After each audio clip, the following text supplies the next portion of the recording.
సంబంధించి railway zone railway line ఇప్పుడు దాదాపు 236 కిలోమీటర్లు అక్కడ దాదాపు 49,000 ఎకరాలను భూసేకరణ చేయాల్సిన అవసరం ఉంది. ఈ నేపథ్యంలో కొంతమంది రైతులు కూడా నష్టపోతున్నారు, కొంతమంది కూడా నష్టపోయే అవకాశం ఉంది. వాళ్ళతో సత్సంబంధాలు కొనసాగించి మాట్లాడే అవకాశం ఉంది. డెఫినెట్ గా ఎక్కడైనా సరే ఏ ప్రాజెక్ట్ చేయాలన్నా కూడా అక్కడ ఉన్నటువంటి వ్యక్తులు ఇబ్బంది పడకూడదు. ఎప్పుడు డెఫినెట్ గా అందరితోటి మాట్లాడి వర్క్ చేసి కోఆర్డినేట్ చేసి చేస్తాం ఏది చేసినా కూడా. అంటే రైల్వే అంటే మెయిన్ ఇంపార్టెంట్ గా గుంటూరు జిల్లాకి ఎంతో ప్రాముఖ్యమైనది. దాదాపు 49,000 ఎకరాలు కావాల్సింది. ఇప్పటికే గెజెట్ కూడా విడుదల చేసింది. 30 రోజుల్లో మాత్రం సమయం ఉంది. ఈ సమయంలో కలెక్టర్ గారు వర్క్ చేస్తున్నారు. కలెక్టర్ గారితో ఆల్రెడీ మాట్లాడుతూ ఉన్నారు. కలెక్టర్ గారు చూసి ఎక్కడెక్కడ ఇష్యూస్ ఉన్నాయో చూసి మీరు అన్నట్టు ఈజీ అని కాదు, but we will work it out.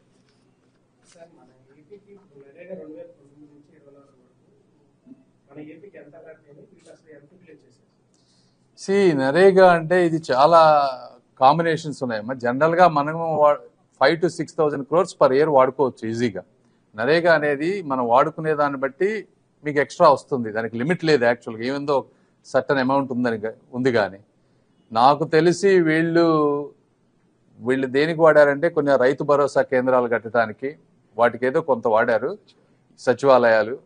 ఇప్పుడు యాజ్ ఆఫ్ టుడే ఈ రోజు మీరు నరేగా వెబ్సైట్కి పోతే 2,900 కోట్ల రూపాయలు ఇంకా వాడని నిధులు ఉన్నాయి అక్కడ, మ్యాచింగ్ గ్రాంట్స్ లేకపోవడం వల్ల. యాజ్ ఆఫ్ టుడే అది పరిస్థితి.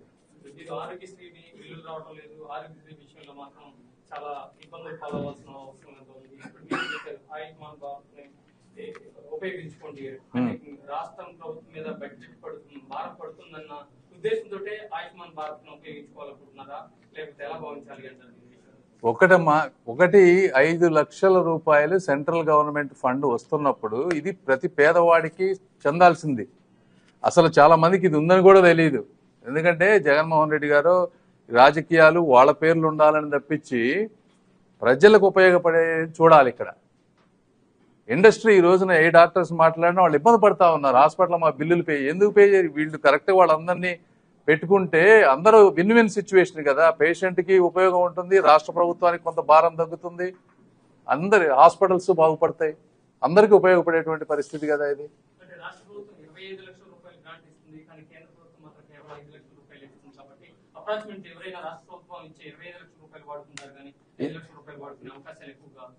ఇది రెండు. ఒకటి నేను చెప్తా 50 లక్షలు ఇస్తాను ఉండాలి కదా నా దగ్గర డబ్బులు, అది ఒకటి నంబర్ 1. రెండోది అది వాడుకుంటే ఇది వాడుకోకూడదని రూల్ ఎక్కడా లేదు. రెండు మ్యూచువల్లీ ఎక్స్క్లూజివ్ కాదు.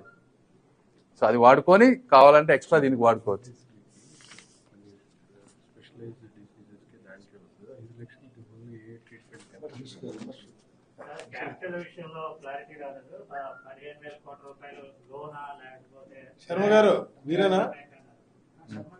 ఒకటి ఈ రాష్ట్రం ఫస్ట్ ఆఫ్ ఆల్ మీరు అనుకున్నట్టే అప్పు అనుకోండి, మీరైతే కామెంట్ చేయాలి కాబట్టి చేస్తారు సరే అనుకోండి అలానే, అది కూడా ఇచ్చేటువంటి పరిస్థితి లేదు బయట, నంబర్ 1. రెండోది కేంద్ర ప్రభుత్వంతో సత్సంబంధాలతోటి ఎంత వరకు మేము తీసుకురావాలో ఎలా తీసుకురావాలో చంద్రబాబు నాయుడు గారి కంటే ఎక్కువ తెలిసిన వ్యక్తి రాష్ట్రంలో ఇప్పటి వరకు ఎవ్వరూ లేరు. కాబట్టి క్యాపిటల్ కట్టి 15,000 తెస్తామో 1,00,000 కోట్లు తెస్తామో వచ్చే 5 సంవత్సరాల్లో మీరే చూస్తారు, ఎలా తెస్తారో కూడా చూస్తారు.